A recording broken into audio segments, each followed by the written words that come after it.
Yeah, good to go. Excellent. There's the spike. Nice, neat little spike.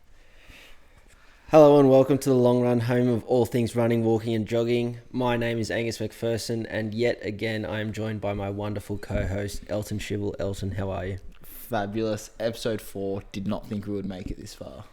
A month of podcasting. A month's gone quick. Happy 1 month anniversary. Happy 1 month. I should have got you a gift, I feel like. Stop it. I didn't get you anything, so it's all right. That's all right. We agreed on that earlier. Yeah, definitely.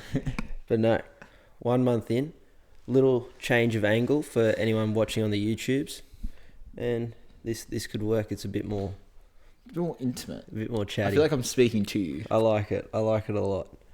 Now, I have gone away, had a little think, and I've got some ultimatums, some would you rathers of the running world, Elton, that I'd love to kick us off, that I'd love to hear your thoughts on.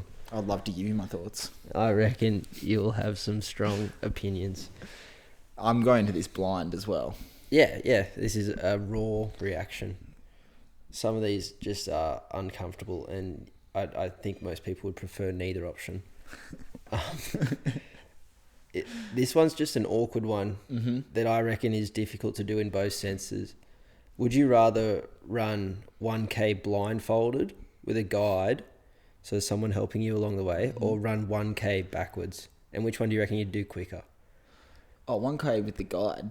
Am I missing something? I feel like that's not hard at all. I just blindfold, like the trust. I feel like you just begin to second guess. What kind of setting are we in?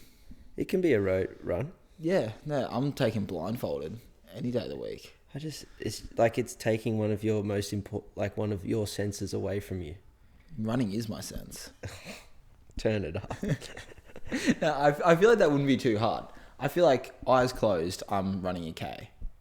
Do you reckon you could accurately judge what a K is if you had your eyes closed? Solo, like Yeah. if I just sent you in a straight line. Yeah. Like if you were counting your steps, I reckon you could have a good crack. 1,000 steps would be probably over a K. Be over a K. We should try that. I'll get you out on the road. I'll just send you on your way. Maybe not 1K. I feel like 1K is a bit dangerous on a road blind. 400 meters on a track. Do you reckon you know when to turn? Not yet. Not yet. After you get a few more laps in Yeah, you. give me some more track experience. I like it. But yes, first one, I'm taking blindfolded. Okay. I disagree. Okay. I'm going backwards with my eyes open. What's your method for running like backwards for a K? I feel like I'm stumbling. Yeah, like it's you just falling backwards, catching yourself. We'll race. I'm winning. I'm choosing your guide. Another one I've got here, which is just painful. Marathon race, or every run. Would you rather lose a toenail or like have horrific chafe? No matter how much body glide you put on, no matter whether you're wearing toe socks or your fancy LSKD socks, toenails gone or you're chafed deluxe every run. I think I'm losing toenails. I've never lost a toenail running. Have you lost a toenail running? I have lost a toenail running before. Yeah. Hurt? Sting? No. What? Oh. They kind of just go like just dead and just fall off kind of thing. That's disgusting. At one point, I think I had like 6 or 7 toenails left on my feet. And for anyone wondering, Elton does have 10 toes. I do have 10 toes. It's an important part of the equation. Yeah, so it doesn't hurt. Okay, I didn't know that. Yeah. It just feels wrong to not have... It feels like it would sting. It feels like it's going to be very sensitive under there. It's not like a torture method when someone's like ripping them out. But if they're falling out... But if they're falling out, they kind of slow. Unless it kind of like digs into the side and it gets like a little bit infected or something like that. It's all if bad. we really want to go into the details. I don't want to. But yeah, so you're avoiding chafe, you're going toenail. Yeah, chafe just stings. In the shower. Everywhere, walking. Yeah. Not ideal. What are you picking for that one? Well, yeah, I assumed a toenail would hurt a lot. But if it's not too bad, I'd go toenail as well. Next one I've got here. This one I have no idea what you would pick, like you personally. Would you rather only be allowed one pair of running shoes for the rest of your life, or one running route for the rest of your life? Like a 10K lap, that's the only route you can run for the rest of your life. Not including races. Sure. Okay. Or including races? We'll go not including races. But And on the shoe run, sorry to really pick this apart. Do I get like a? Can you I get can, like a fresh if they pair of the die, same pair? yes, yep, Okay. yeah. Give me the same pair of shoes. What pair of shoes are you picking? I'm just going like an Alpha Fly. Really, you're Yeah. going the top? Okay. Yeah. If I had to just get rid of everything, that sounds like such a basic novice runner answer. But like if I had to pick just one pair of shoes, You go on your race day shoe. go on my race day shoes. Never had an issue, never had a blister. That's- But just doing every easy run, but just a bit more fun. That's fair enough, and they are probably they're relatively squishy. Like they're relatively Exactly. for a carbon plated shoe. I thought about this one today, and I said I'd also just do the same pair of shoes, and I'd buy the $500 Norda 005s and just have them for the whole time. Yeah, see, it's an infinite money glitch at the end of the day. Oh yeah, like, get a what's the- couple pairs in, sell them.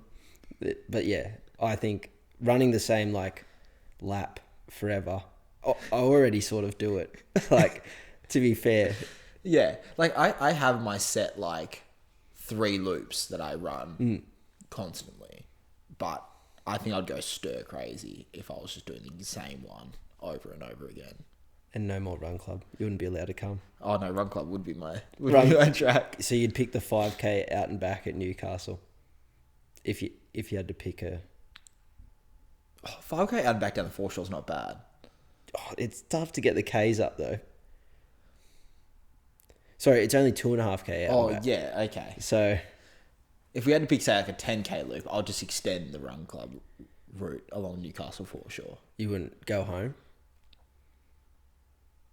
Oh yeah, that'd be nice too. Okay, but I like Anyway. it. Same pair of shoes. I too would do the same pair of shoes. Last one, which is just a sad one. Would you rather complete a full marathon training block and DNS, so do not start your race due to an injury, like right at the end of that marathon block, or run the race injured and then set your recovery back like 12 months? You can't run for 12 months post-race. It's a long time. That's a long time to not. I think I'm going with the do not start After a full... after a full prep. As much as that hurts, after all that work, I think that's got to be, That's a mature answer. yeah. Coward. Oh, are you running it? Oh, if it's a once in a... Like, if it's like UTMB, you'd run that injured. Yeah, you would run that injured, wouldn't you?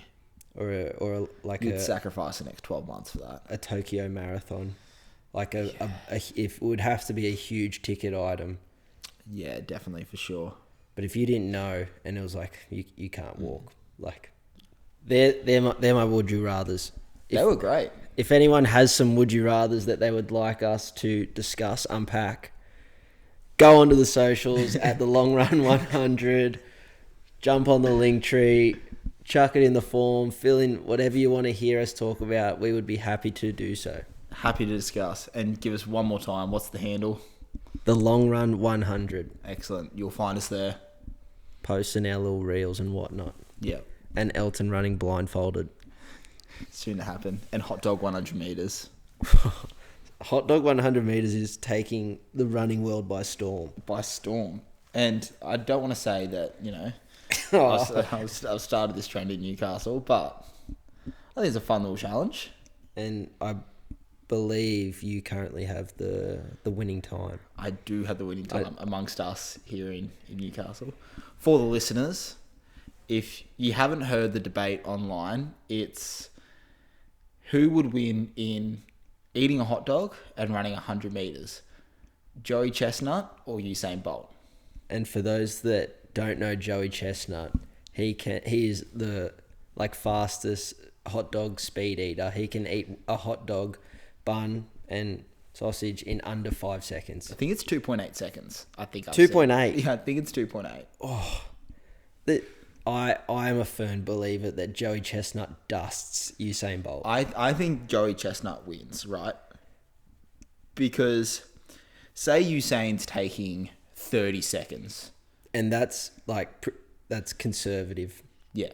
I reckon it could easily take longer. Definitely. That gives Joey a good... Say Joey does take 5 seconds. That gives him a 25-second head start on this 100 metre. There'd be very few people that struggle, I think, to jog 100 metres in 25 seconds. Exactly. And it's not like Usain Bolt is just plugging his 9 point whatever second 100 metre world record, blocks, spikes on a track. He's probably standing start and then turning sideways and running 100 metres. Yeah, Joey Chestnut any day of the week. He laps him. But for those that don't have us on Strava, go find us. But the other day when Lockie and I were sitting at home bored, we thought, why not give it a go? We should see how fast we can eat a hot dog and run 100 metres. And I came in at 44 seconds. I did take 2 attempts. If you didn't bring it up, I was going to. I will say I did take 2 attempts.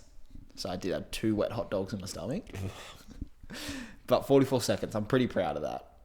It's a good time. You do the technique, dunk the bun in the water, squish it up. There's a method to the madness. There is a method. And how did you find your experience? I think a second go would definitely help, but I did it in a minute, 10 seconds or something. I don't think I'm shaving 30 seconds off on a second attempt. My first attempt was a minute 11. Yeah. What did you do so massively different? The bun method. The bun? The bun. Okay. I didn't laugh halfway through eating the bun. That helps. I dropped the dog on the way trying to pick it up when I started, which probably...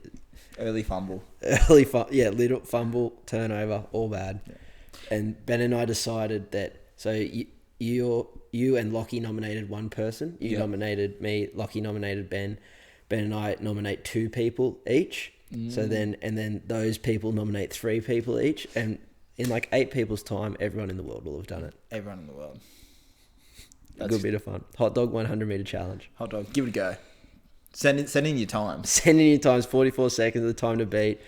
If you can beat the time, we'll run it back. We'll run it back. If you beat the time, then we will give you a shout out on the pod and we'll put a medal up behind us or something. We can do a wall of fame. Wall of fame. I like it. Nice. The call is out. Get running.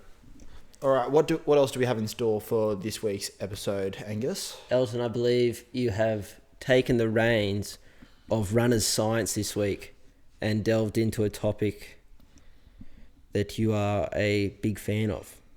I am. I had my own opinions on this topic going into it, so it was fun doing a little bit of research and seeing what the data actually says for this. So in today's pod, looking at the science, looking at the research. You've done the research? I've done the research.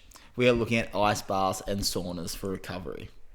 A very popular topic in the running space, in the exercise space. Yes, very much. A lot of gyms now are putting them in as part of the memberships and things like that for recovery. So I thought, why not see if it's... Is it a fad? Is it a fad? Is it hot or is it not? Combined topic. Get it? Because hot like sauna. Definitely hot and not. Yeah. I like it. Good joke. Okay, let's start off with ice baths. So I decided to do the research in 2 separate. So not combining the therapies, but as individual therapies. I looked mostly at systematic reviews and meta-analysis. Beautiful. I did want to take single studies, and a lot of the studies that I did find, they were only small sample sizes. The biggest I think I found was in the saunas, which was about a 40-person football team. Okay. So not bad, but hard to kind of give an overall picture in such a condensed population. But Moore et al. In 2022, I believe the study was. Wow. Looked at cold water plunges as a recovery method in comparison to other recovery methods throughout the studies, and then they looked at 28 different studies Okay. for this data. In summary, they found that there was a marked, even though small, improvement in athlete power and flexibility from ice plunges.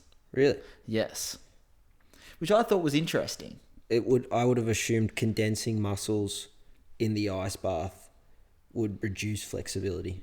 That's what I thought, but apparently throughout these studies, they have found that that is the marked improvement. Once I said only a small marked improvement. But for elite athletes like us and our wonderful listeners, these minute improvements are the differences between success and failure, because we're all just elite athletes. It's the 1%ers at the end of the day. That's it. They did also find a small improvement in perceived muscle soreness. Oh, a bit of placebo. Yes, which I will talk about that in a sec. But yes, in perceived muscle soreness, there was a little bit of marked improvement. Further on to that, they contrasted that with warm water immersion, and they found that cold water had better benefits than just a warm water bath. Pretty much. Fair enough. Because I remember always after footy, warm bath, chuck the Radox salts in there. That was the go. That was what was good for you. The Radox salt. I feel like that's just burned into my memory. That's just what footy reminds me of. It's just Radox. I'm a huge fan of a Radox bath. Yeah, it smells so good. Further on from the ice water though, air cryotherapy. Yes, the cryo chambers, super, like heaps colder, but obviously doesn't feel as cold when you're in there. Yeah, because you're not like Immersed in moving water. The air is still. It is. They did also find that it was vastly more effective for recovery of muscle strength and the immediate recovery of muscular power as well. So this is within 1 hour of post-exercise.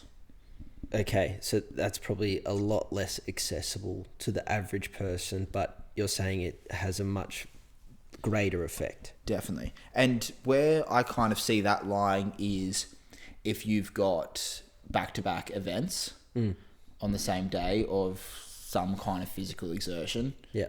And you do have access to within that. You're a single high rocks athlete, and then you got your mixed doubles in the afternoon. Exactly. You just hop over to your cryo chamber. Then there is, according to the sources and the research, an improvement there. There are multiple studies corroborating this evidence in terms of soreness and fatigue, but there's a lot of limitations. Okay. In terms of the evidence for being, like you said, a bit more of a placebo effect in terms of soreness. And again, we'll say it once, we'll say it again. We're a big fan of look good, feel good. Huge fan of the placebo effect. And it's actually a big part of medicine and research. If it genuinely makes a positive difference. If it makes a positive difference and if someone feels better for it, then sure. Don't question it. Go for it. And I guess that's my way to sum up ice baths. Into slightly the negatives of that though. Okay. 2024 study from Pinheiro et al. Suggests that cold water immersion immediately post-resistance training may stunt muscle recovery and hypertrophy. See, I've also seen this because the contraction of the muscle fibers reduces swelling, which is a natural recovery mechanism that your body undertakes. And so hindering that or halting that with the cold water therapy seems counterintuitive. Correct. And that's really what they found. And this is a more recent study, and it is something definitely to keep in mind that may help with muscle soreness and fatigue in, say, more of a DOMS stage. Yep. But immediately post-exercises, you are delaying that recovery and that blood flow to the muscles and that essential nutrients and flushing. Yeah, 100%. But on the flip, I've also seen cold plunges, ice baths done before, say, weight or strength training. That initial contraction allows for greater muscle fiber tearing when exercising and for more muscle growth. Okay, So it could be worth jumping in the ice bath before you hit the gym. Right, 4 a.m. ice baths. Well, it's not going to get any colder. Correct. But yeah, that is my quick summary on the Ice sauna, on the ice bath research. Sorry. So in summary, hey, if it makes you feel good and you do feel markedly less fatigue and soreness, great. I would just avoid it within that immediate post-exercise phase. 100%. Sounds good. And if you're using it as, say, like a mental trainer, a lot of it is. And when you're putting your body through a cold plunge like that, you're going to have a spike in things like your cortisol and your natural stress response. But that can also help your body adapt to how to cope with that cortisol and stress. And cortisol comes in many different forms. It comes from, say, your training load can induce stress, as well as mental stress, like your workload, just daily life. All that's cortisol, and your body just sees it as cortisol, not necessarily from what stimulus. So training to how to deal with that cortisol can also be beneficial in many facets of your life as well. I like it. I like it. What have you got for me on the saunas? Saunas, a lot less evidence around saunas than what I would have thought. There's not a lot of research into like the benefits or detriments of saunas. Not a lot of great studies. That surprises me because saunas seem to have been around for a lot longer, especially in like the Scandinavian countries and that sort of thing. Definitely. And I will also emphasize as well that I was looking into the research in terms of recovery. Yes. As well. For sure. So in terms of like sauna research, yeah, there is a bit more out there in terms of the health benefits of it. But in terms of athlete recovery, a little bit limited. Okay. In what I found. Mayo Clinic in 2018. They found evidence that saunas do enhance endothelial function, reduce inflammation, and improved cardiovascular markers. So they all sound very positive. They are very positive. In summary, inflammation is obviously going to be your recovery. Your cardiovascular markers are, they found reduction in blood pressure as well as CVD risk as well. Beautiful. No one wants cardiovascular disease. No. So a potential benefit and potential plus. In 2025, there was another study that found small improvements in neuromuscular performance as well. So this is too looking at a power and performance point of view. They compared it to a control group who both underwent the same amount of training to build power across a 5-meter sprint burst and jump, as well as just physical muscle gain. Fair enough. So there was small improvements, emphasis on small, in the group that did the regular saunas in the 5-meter sprint burst and jump, but no effect on muscle gain. Okay. Nothing statistically significant. Nothing statistically significant. And this is the study that I was saying, that's the 40 players from a football team. Right. Once again, no great evidence supporting muscle soreness, fatigue, and recovery. But at the same time, I think saunas especially have that more placebo effect. For in terms of if you do sweat out and being in a hot environment, your muscles are going to relax and they're going to untense. And that simple act of relieving the pressure can also increase blood flow and increase recovery. Yeah. So there are, a very active mechanism there for recovery with saunas. And there's no doubt about that. I like it. And it seems to be becoming a lot more common to jump between the two in the same recovery session. Yeah, I didn't look into that too much. I didn't find much or nothing that immediately popped out. Not that I went searching for that, using both of them in the same therapy. I always thought that was interesting though. Extreme hots to extreme colds. Probably again, that stress system being tested. Yeah, I assume. High altitude training as well. It's what a lot of people do. Jump between the two. Yeah. If they don't have access to high altitude. Yeah. So yeah. Interesting. Could be the move. Well, that is my research. Thank you for doing that, Elton. No, it was a pleasure. Diving into the science. I like it a lot. It was great. Thank you for letting me have the reins for that one this week. Anytime. We'll we'll have to figure out what we're doing next for our next Runners Science. Yeah, once again, people know where to pop suggestions. Where would that be up? That would be through our socials at the Long Run 100. Link in bio, Google form, submit it. I like it a lot. Smooth, sharp, simple. Moving on to just me being a fanboy. Max Jolliffe competed in the Harding Hustle 50k Ultra on the weekend. That's a 50k race. It's in California in the Santa Ana Mountains. He finished third, so he was sitting second at one stage, I believe. Correct. But yeah, podium. He was like a minute behind the guy that came second in the end, and the guy that came first sort of dusted them both and beat them by almost 20 minutes. Oh wow! So yeah, a big gap. But the 50Ks, he was averaging around a 4-minute 55 pace for over 1,600 meters of elevation. That is crazy. Like, imagine how quick you must be flying down the hills to make up that time. It's taking advantage of the hills and the flats. But like, he must be bounding up them as well to not break like north of a 5:30. Yeah, there's no hiking the hills there. No walking. No, not on a walking 50k. at all. It was like a 3 hour, 4-minute, something like that. That's crazy. Also, when I went looking for his stats, I wasn't following his Strava yet. Do you follow his Strava? I don't follow his Strava. It's just a meme page. But do you know where he gets all the memes from? Where? It's Max Jolliffe Unsolicited Memes. Right. There's an Instagram page. And he takes He follows like the page and his he own always shares. meme page. Right. He comments on them and shares them. He's a big like fan of it.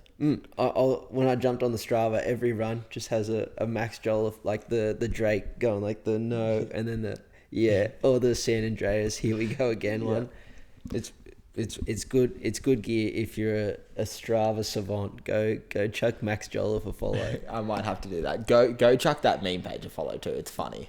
Meme pages keep the world going round. Yeah. I say this one's a good one. It's a good. This one's a good one. Right. It's very niche, like trail knowledge, but it's funny. Worth looking into. I like it a lot. He's got another race coming up in like 2 weeks. Yeah. I'm not sure which one. I haven't put it down, but yeah, heaps going on. Anyway, we're a bit of a fan club here, so huge Max Jolliffe fan club. He wore the Norda 005s, which would be my one and only shoe. Did he? He didn't wear the Satisfy Rockers. I think they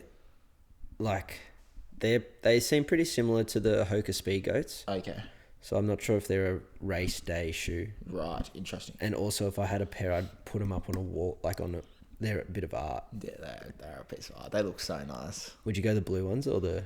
I think the white ones, the creamish ones. It's just it's you're doing well if you're wearing white trail shoes. 100%. If you can just get away with that sort of stuff. Why not?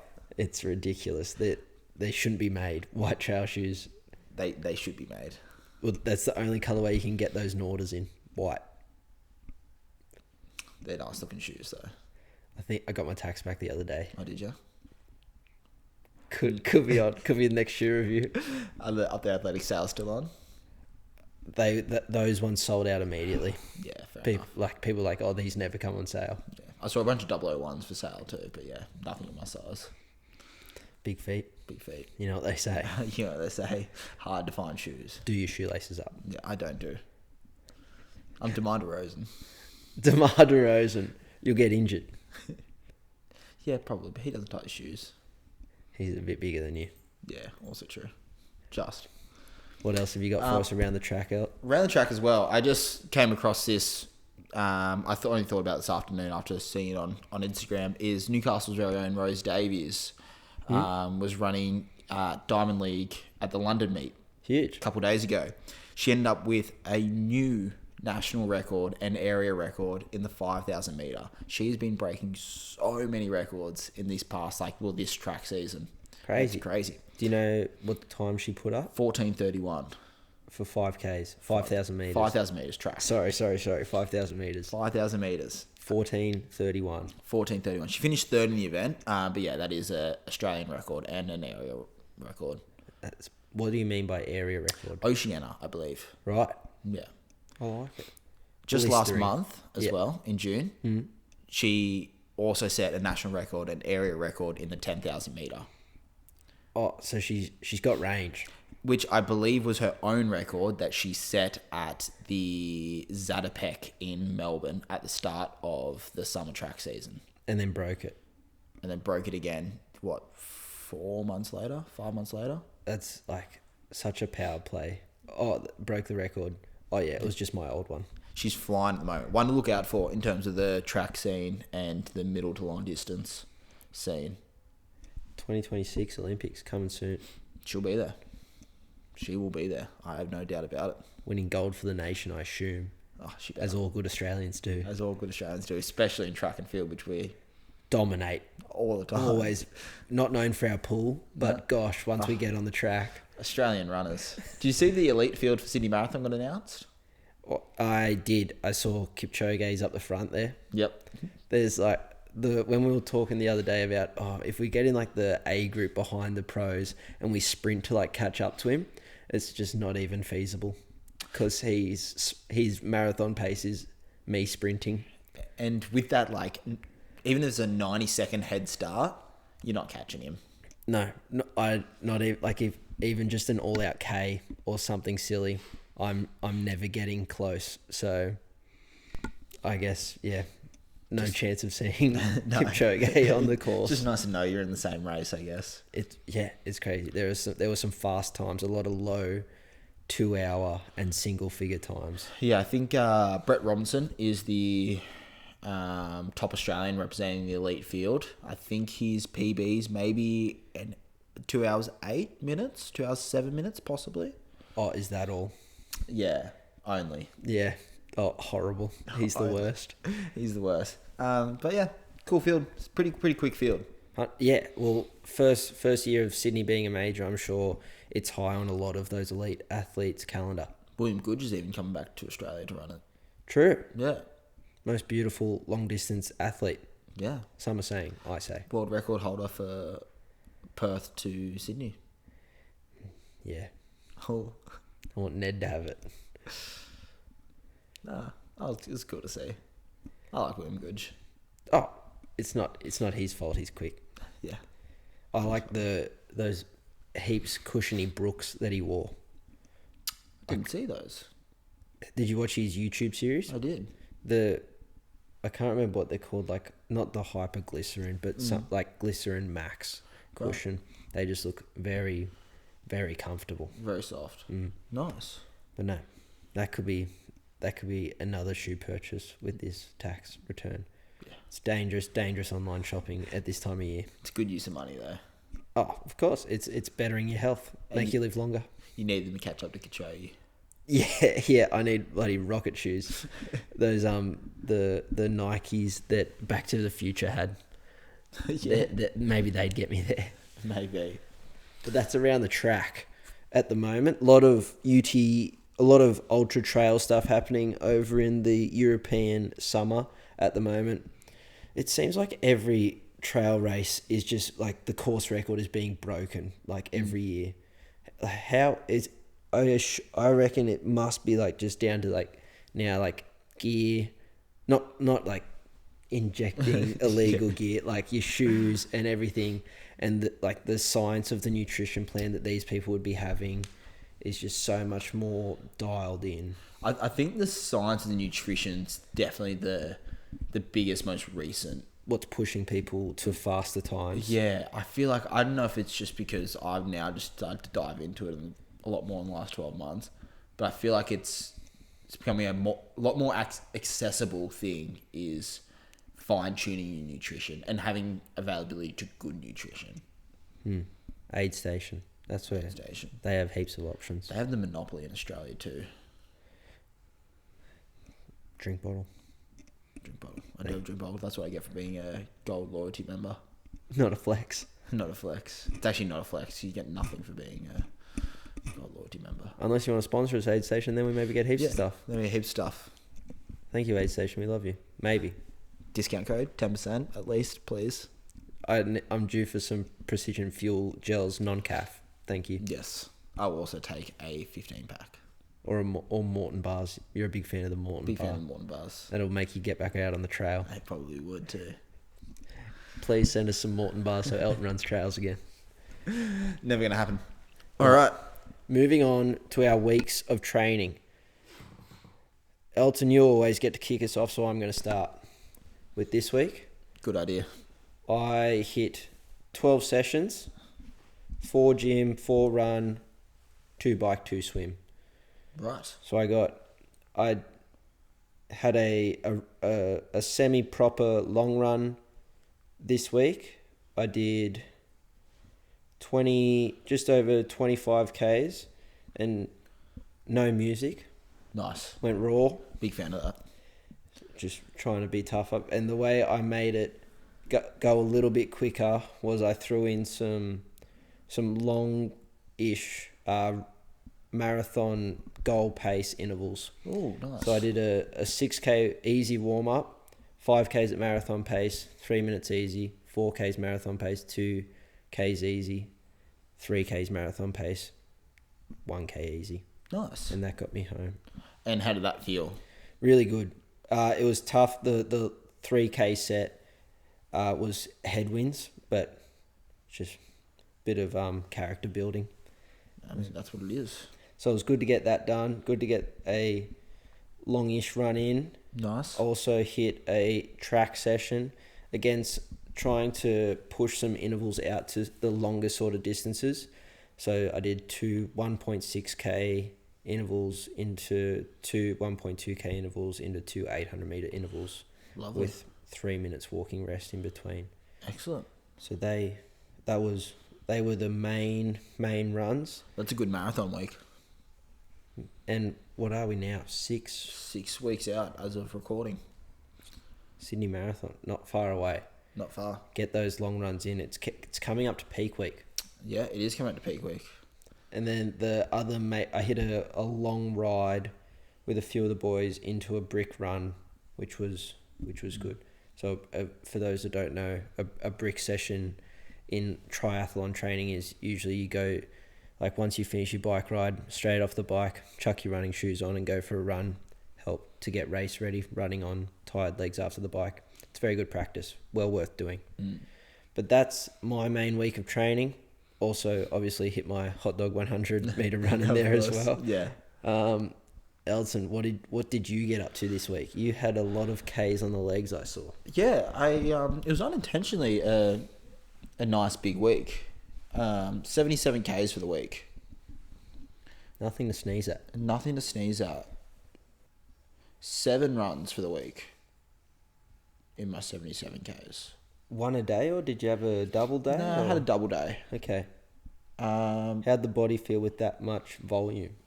Good, actually. Today I could feel my legs were a bit fatigued. That's why I had the day off running today. Smart. Well disciplined. Very well disciplined. But I hit my main session for the week, which was 5 by 6 minute reps. Yep. Very tough. Did you go to Paradise? I did go to Paradise. Nice. I had to. What made them tough? Quick? Quick. Pushing yourself? Yeah, because we've gone straight from UTA into the Mara block. It's such a different style of running. It's such a different style of running, and in my past blocks, I've started off a long training block with doing shorter speed reps and then building it out. Yep. So my legs got used to running fast, and then it's just getting faster for longer. Yes. Whereas for this, I've tried to go straight into, say, this week, where I was 6 weeks before Chicago. Yep. And I'm just not at that speed level there yet. Because you're running twice as fast as what you were doing for UTA training. Exactly. Like the aerobic fitness is there massively. Like I don't think I've ever felt so fit, but yeah, the speed just isn't quite there yet. The power, the strength. Yeah. Which was kind of the inspiration behind my second shorter interval session of the week, which was just 8 by 400 meters. Really just speed focused. Yeah. It was a bit of a impromptu. Nothing wrong with that. Just I got On off the track lounge. or on the road? Top of the race course. Oh yeah, over in Hamo. In Hamo. So I had 2 reps in the wind, 2 reps away from the wind. Is it 400 meters on the longs? No, it's about 800 meters. Oh, yeah, okay, fair enough. So I went 2 reps, turn around, 2 reps back. So it was nice to get out and move quick. So I was I set them for like 65-second 400 meters. What is that pace for the... Like 3-minute pace. Quick. Yeah, I obviously can't do that. I don't know why. It's nice to set yourself unachievable goals and then get closer than you would if you set more realistic goals. Exactly. But I averaged about 77 seconds for them. Still very quick. Yeah, still happy with them. Nice. And then finished off my week with a nice 2-hour 30 long run. And how far did that get you? 30 Ks on the dot. It was perfectly 5-minute average. Beautiful. And it felt good? Felt great. Oh, Heart rate not too bad? yeah, not too bad. I've copped that all week. None of that. Yeah, not too bad. It was a little bit sore through the knees. I also did have a pint of ice cream the night before for dessert. As you well deserve, because am I not mistaken? And you did quite a long run the day before as well. Just 10K the day before. Oh, didn't you do a 20K at some point this week? No. My bad. Yeah, that's all right. Thanks for thinking so much of me. I assume greatness, and you usually deliver. I usually deliver. Thank you. But yeah, so that pint of ice cream kind of... Heavy? Yeah, it gave me a few horrors. A couple stops on the run. Oh, true. Yeah, not good. I like it. I shan't be doing that again. We shan't be doing pints of ice cream before our long run. The Wallabies were playing on Saturday night, so I treated myself to some ice cream. You thoroughly deserved it. Yeah, but they lost, so... That's not ideal. Ice cream. And would you say, is that 30K the longest long run you'll be hitting pre-marathon, or will you be pushing it out much further? I will be pushing it a bit further. What's the number?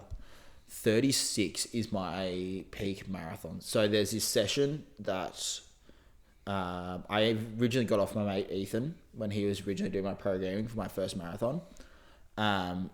That's the peak session before a marathon, and it's 36 Ks. At a consistent pace? It is a 3K warm-up. Yep. And then it is 7 reps of 2 kilometers at 10 seconds under race pace. Ooh. And 2 kilometers at 10 seconds over race pace. Quick reps. And I think, but that sounds enjoyable in the sense that those 2Ks would clock over quickly and you'd get up to that 36K number without it feeling like a super, super long, tedious run. Definitely. It's I've never hit the session clean before either. I've always fallen behind the paces. It's a tough session. It sounds like 10 seconds under, and yeah, no real like slow rest recovery. You don't get any let up. Yeah. So that will be my biggest run of the block. 7 reps is a lot. 7 reps is a lot. Yeah. 36Ks is a lot. That's fair enough. That's your peak session.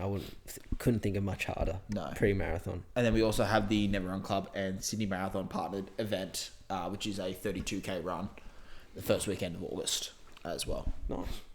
It's coming up very soon. Very soon, not this weekend, next weekend. Beautiful. Yeah. I like it. That's a solid week of training building up to peak week. Yes. Sounds like PBs are very much in your future, Elton. I feel good about this one. I don't speak too soon, but thank you, Gus. I'm putting out positive vibes into the universe. I reckon you got half an hour on your PB. If I don't, that's unders. I'll be upset. But no, thank you for another lovely podcast. I think that brings us to the end, unless you have anything else to add. No, that is me done enough talking. Episode 4, done and dusted of the long run. Thank you all for listening, and we will see you in the next one. Catch you next time. Bye. Bye. Excellent.